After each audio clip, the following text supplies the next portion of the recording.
You are trying to answer one email. Just one.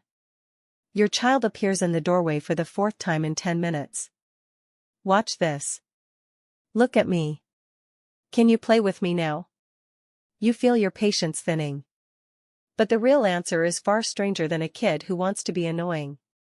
Your child is not trying to interrupt you. Your child's brain is running an ancient survival check. And it is running it constantly, without you ever seeing the code behind it. Here is what is actually happening. For most of human history, a young child left unattended did not survive long. No fences. No safe rooms. No locks on doors. A toddler wandering 10 feet from an adult could meet a predator, a cliff edge, a river. So evolution built something into the human infant brain that never got switched off, even now that the modern world is mostly safe. That something is called proximity monitoring. It is a built-in radar that tracks one variable above all others. Where is my caregiver? Are they paying attention to me right now? This is not a personality trait. It is not a sign your child is spoiled. It is baseline wiring, present in every human child ever born. Psychologist John Bowlby studied this decades ago and called it attachment behavior. He noticed that children treat a trusted adult almost like a home base. Think of it like a phone searching for signal. When the signal is strong, the child wanders off to explore. When the signal drops even slightly, the child comes back to check the connection. Your attention is the signal. Every time you look up, nod, answer, or smile, you are sending a small burst of it. Every time you stare at a screen or a spreadsheet, the signal appears to fade, even if you have not moved an inch. So your child does what any organism does when a life-sustaining signal weakens. It searches harder for it. That is the doorway. That is the fourth interruption. That is not manipulation. That is a nervous system checking whether home base is still online. Here is the part that surprises most parents. It is not the amount of attention that matters most to a child's brain. It is the predictability of it. Researcher Mary Ainsworth ran an experiment now considered a classic in developmental psychology. She called it the strange situation. A parent and child would enter an unfamiliar room. The parent would step out briefly, then return. Ainsworth watched how children responded, not just to the separation, but to the reunion. Children who had experienced consistent, responsive attention from their caregiver calmed quickly once the parent returned. They trusted the signal would come back. Children whose caregivers were attentive in unpredictable bursts, sometimes warm, sometimes distracted, sometimes unavailable, showed something different. They clung harder. They struggled to settle even after the parent returned. Their radar had learned one lesson. The signal cannot be trusted to stay on, so it must be checked again and again. This tells you something important about the doorway moments in your own home. A child who has just gotten 5 uninterrupted minutes of real eye contact is often calmer for the next hour than a child who got 50 minutes of distracted, half-present time in the same room. Quality changes how often the radar needs to ping. But there is a twist inside the twist.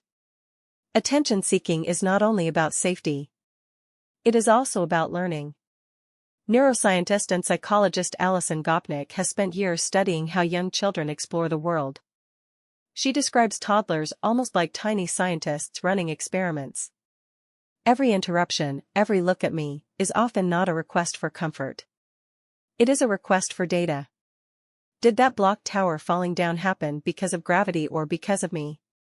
Did that sound I made get a reaction? Watch, this is not always an attention grab. Sometimes it is a hypothesis, and your child needs your face to read the results.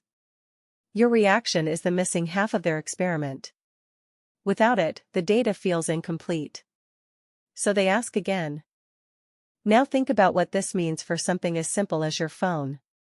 When a child is playing and glances up expecting a familiar cue, a smile, a raised eyebrow, a small sound of interest, and instead finds a parent's face lit blue and unmoving, something measurable happens.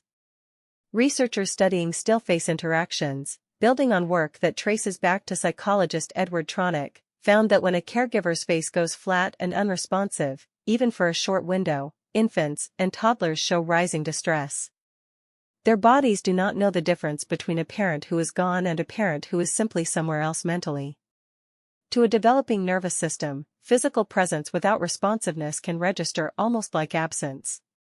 This is why a child can stand directly beside you and still ask, again and again, "Can you look at this?" Your body is there. Your signal is not. Here is where the science gets almost paradoxical. The more consistently you respond to a child's bids for attention, especially early on, the less desperately they tend to seek it over time.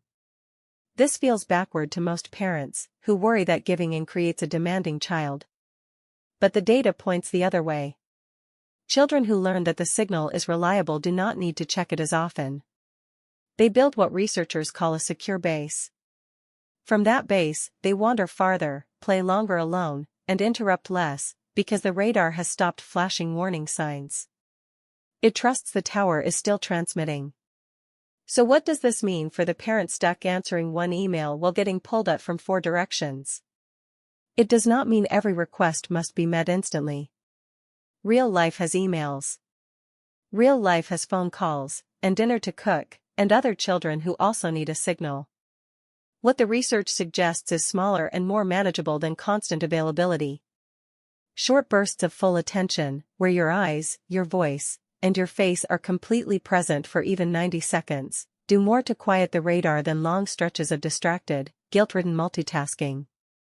It is not about giving more time. It is about giving cleaner signal. There is also a simple, almost overlooked, tool inside this science. Naming the gap out loud works better than ignoring the request. Telling a child, "I hear you, I will look at that in 5 minutes," engages a completely different part of the brain than silence does. Silence reads as signal loss. A verbal bridge reads as signal, just delayed. The radar can tolerate delay. It struggles with ambiguity. Which brings this back to where it started. You are trying to answer one email. Your child appears in the doorway again. But now you know what that doorway really is. It is not a demand.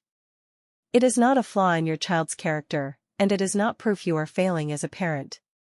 It is a small, ancient piece of machinery doing exactly what it evolved to do, checking whether the most important signal in a small person's world is still coming through.